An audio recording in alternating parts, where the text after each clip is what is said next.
Hey everyone, welcome to another deep dive.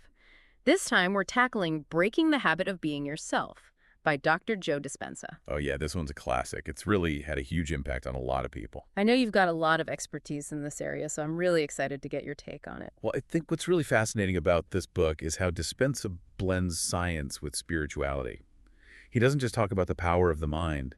He backs it up with research from neuroscience and quantum physics. Exactly. I think that's what makes it so appealing to people like me who are kind of, science nerds, but also open to these bigger ideas about consciousness and reality. Absolutely. He's not just saying, think positive and good things will happen. Yeah. It's much deeper than that. He's suggesting we can actually change our reality by changing our thoughts, feelings, and beliefs. It's like, okay, I get that our thoughts and feelings create our reality, but how does it actually work? Well, he dives into that, and it gets pretty complex, but one of the studies he mentions that really illustrates this is the one by Dr. Leonard Leibovici about the power of prayer.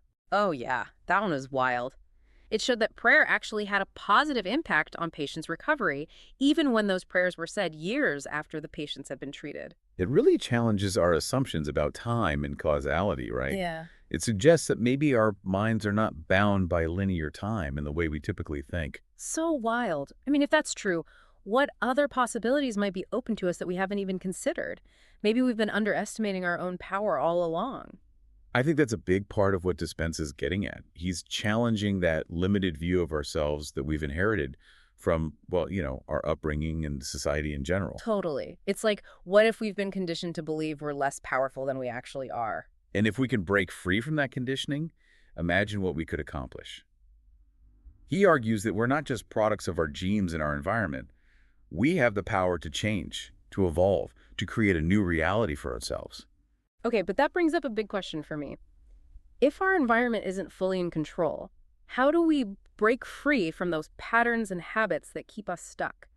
It's like we're constantly bombarded with messages and influences that shape our thoughts and behaviors. Well, Dispenza would say it starts with awareness. Mm. We have to become conscious of those influences, those messages, and make a deliberate choice to respond differently. So it's not about ignoring those influences, it's about becoming more aware of them and choosing how we react to them. Right, because those influences are always going to be there, Yeah. but we don't have to be at their mercy. We can choose to respond in a way that aligns with our values and our goals. One of the tools he gives us for doing this is understanding the different parts of our brain and how they work. Oh yeah, I love this part. He talks about having three brains: the neocortex, the limbic system, and the cerebellum, which is traditionally associated with motor control, but Dispenza says plays a role in our subconscious beliefs and behaviors. Right, the cerebellum. Who knew? But it makes sense when you think about it. So many of our actions and reactions are driven by subconscious patterns that we're not even aware of. So it's not just about changing our thoughts, but about changing those deeper subconscious programs that are running in the background. Yeah, the neocortex is like the thinking brain, the limbic system is the emotional brain, and the cerebellum is like this subconscious operating system. And to create lasting change, we need to get all three on board with our new vision for ourselves. Okay, so I get the theory, but I'm always looking for those practical tips. So how do we actually put this into practice? How can we start to work with these three brains to create positive change? Well, it starts with understanding Dispenza's 7-step meditation process. 7 steps. Okay, this is starting to sound pretty intense.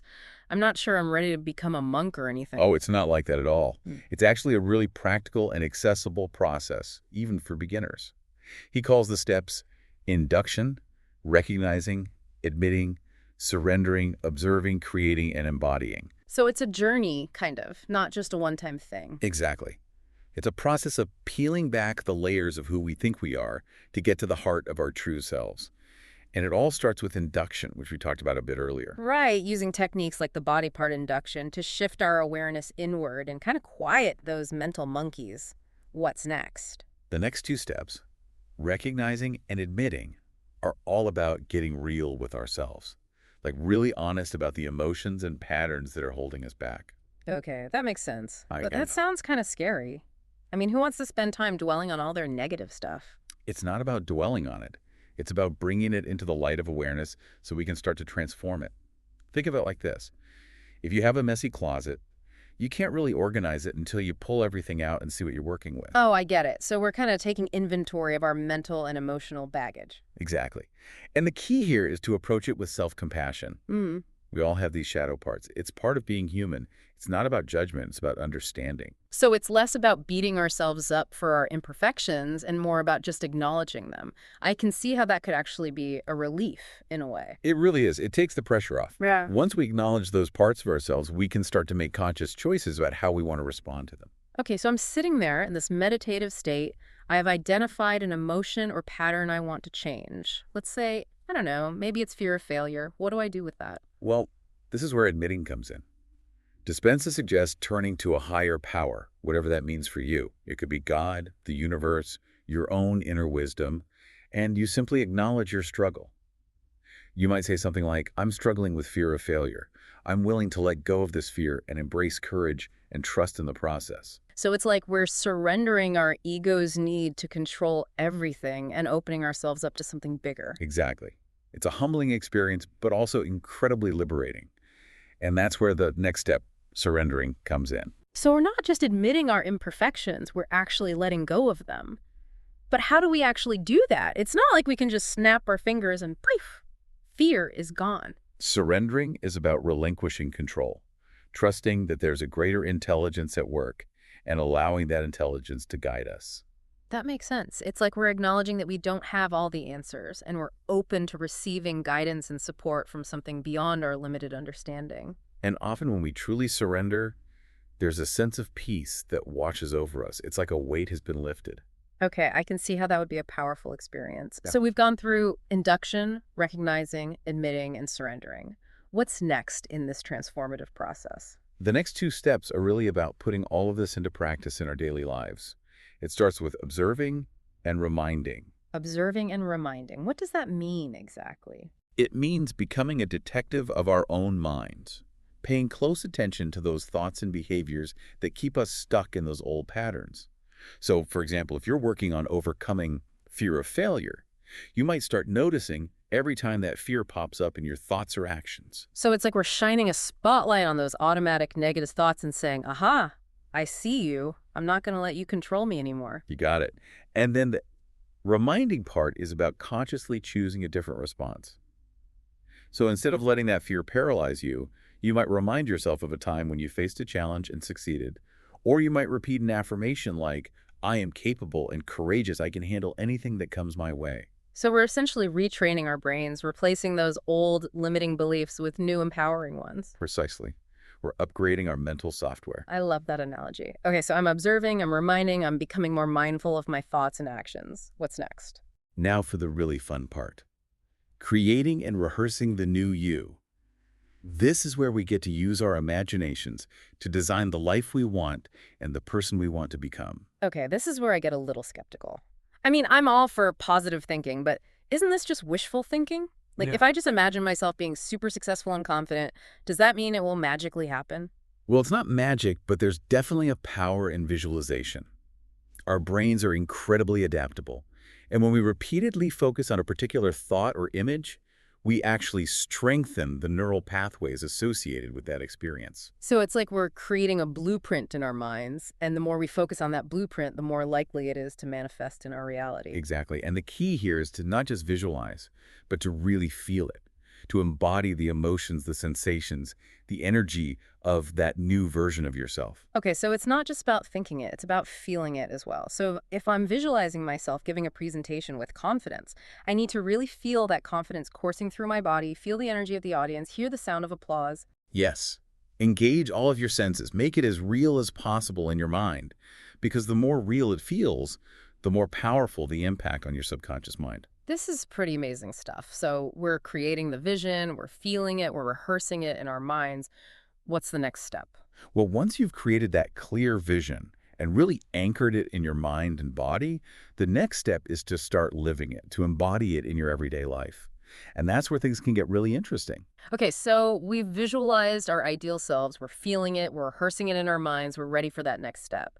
What does it mean to actually embody the new you? It sounds kind of like, I don't know, mystical or something.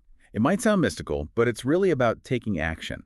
It's about bridging the gap between imagination and reality by aligning our actions with our new beliefs. So it's not enough to just sit around and meditate on our ideal selves. We have to actually get out there and do stuff. Exactly. It's about taking those small, consistent steps that move us in the direction of our goals. Remember, we're creating new neural pathways in our brains, and the more we use those pathways, the stronger they become. So if I'm working on building confidence, it's not enough to just visualize myself being confident. I actually have to start doing things that make me feel confident, even if they scare me a little. That's the spirit. Those little acts of courage, those moments where you step outside your comfort zone, those are the building blocks of a new reality. I like that. It's like we're training our brains to believe in our own potential by giving them evidence to support that belief. But what about that final step, demonstrating the new you? Does that mean we have to become some sort of self-help guru or something? Not at all. It's not about preaching or trying to convert anyone. It's simply about letting your transformation radiate outwards naturally, inspiring others by simply being who you are. So it's more about, I don't know, just living authentically and letting our actions speak louder than words. Exactly. When we're truly aligned with our true selves, our energy shifts, our presence changes, and people notice. And those changes can have a ripple effect, right? Inspiring others to embark on their own journeys of transformation. Absolutely. It's like we're all connected. And as we raise our own vibration, we contribute to raising the vibration of the entire planet. Wow, that's a powerful thought. It makes you realize that personal transformation is not just about improving our own lives, but about making the world a better place. Well, I have to say, this deep dive has been incredibly insightful. I'm walking away with a renewed sense of hope and possibility. Me too. It's amazing how much wisdom is packed into this book. It really gives you a framework for understanding how our minds work and how we can use that understanding to create lasting change. I'm definitely going to be revisiting these steps and putting them into practice in my own life, and I encourage all of you listening to do the same. Pick up a copy of Breaking the Habit of Being Yourself, explore these concepts, and see what amazing transformations you can create in your own lives. And who knows, maybe together we can change the world. Thanks for joining us on this deep dive. We'll see you next time.